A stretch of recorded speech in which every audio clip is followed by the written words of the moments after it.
All right, let's talk about Affirm a little bit more real quick. See what we got going here. All right, so what I want you guys to pay attention to right now, as much as the S&P and crypto and everything's taking off like crazy, is for Affirm specifically. Right now, we're currently up against this resistance at the bottom of what was once support. If you just go back to what was happening earlier in September, and what we had here was right around the 2186 level, and we're bouncing at 2187. We need to currently get through this resistance, turn it into support. Boy, I'm losing my voice. We need to get through this. It's a problem with talking in sales on the phone all day too. So, anyways, we need to get through this resistance, come back down, turn it into support. What I'd be looking for is maybe a jump up to the 23, possibly even like 25, 26 range, and then a pullback. And a pullback that then turns either the 2160 or the 2350 range into support, and then we can really start looking at filling in the rest of these voids, and then start talking about hitting these upper lines and what you guys should really be paying attention to. I want to stress the fact that the majority of this rally in stocks and in crypto is being fueled by several things that are not consistent at this point. There is a slight pullback in the idea of what's going on with inflation.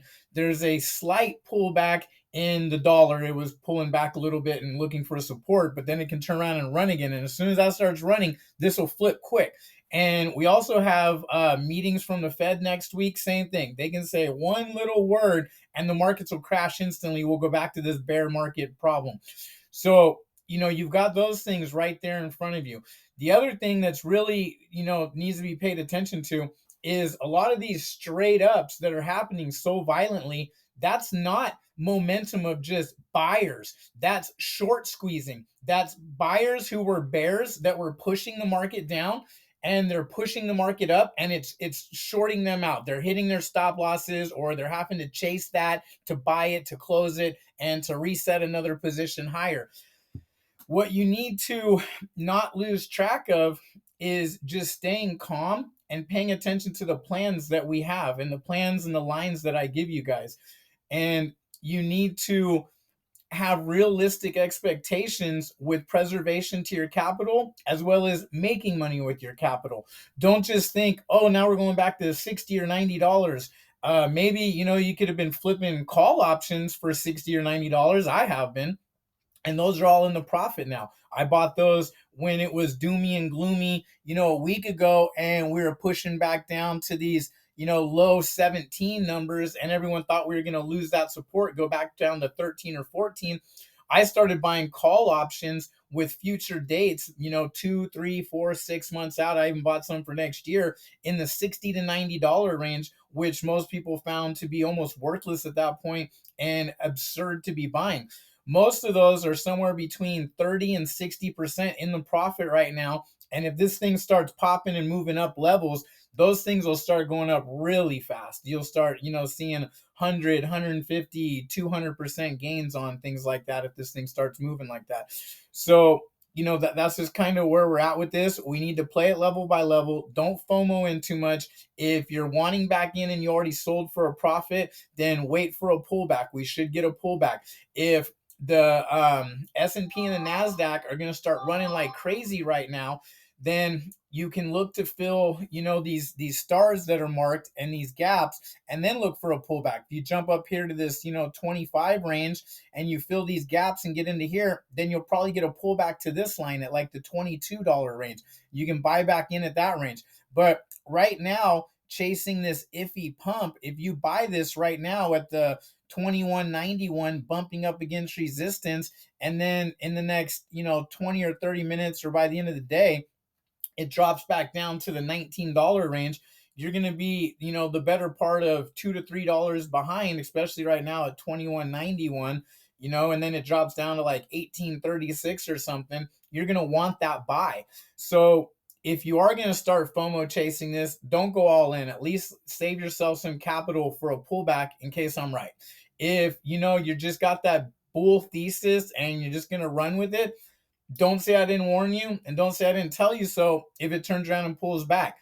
Overall, I prefer being a bull. I prefer being optimistic, not pessimistic. So if you FOMO into this and you get a great run to 28, then I'm happy for you. Congratulations, and I love you for it. But that doesn't mean that that's a thesis that I can give you. That doesn't mean that that's a smart idea that I'm going to come on here and start shooting you as a moon boy and telling you, "Oh, everything's all good. We're going to 4100 on the S&P. This thing is going to 28 tomorrow and 32 next week." That's possible. That's very possible. But my feeling on what I'm trying to give to you guys is a sense of calmness and a sense of reality. It may be a bit bearish and a bit pessimistic for a while, but all pun intended, just bear with me. And when we're in a bull market and when we're in an upward trend and we're in a positive rally, believe me, I am going to be here to hype those moments and tell you, let's take some risk. Let's run with this. Let's buy this dip. But right now, that's not this moment. This moment is pay attention level by level to your gains, make very calculated moves, and pretend you're playing chess, not gambling on checkers. You know what I'm saying? And better than that, I always tell people, if you think everyone else is playing chess, you try to play 3D chess. Try to take that to the next level. And ultimately just be cautious out there. Pay attention to these levels. I know FOMO is real. I know the endorphins and the dopamines. I know, believe me, I know. I love trading that craziness.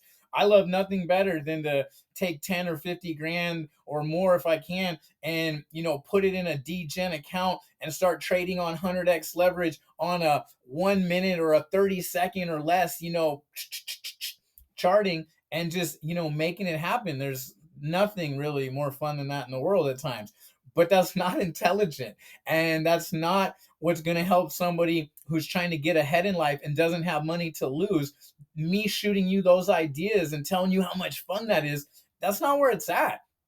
This time right now is about making educated decisions and calm decisions and trying to build up your capital now so that in the future you're further ahead. Me telling you about a bunch of degen gambling, let's get crazy, let's take it to the max kind of stuff, that's not what's best for you guys out there.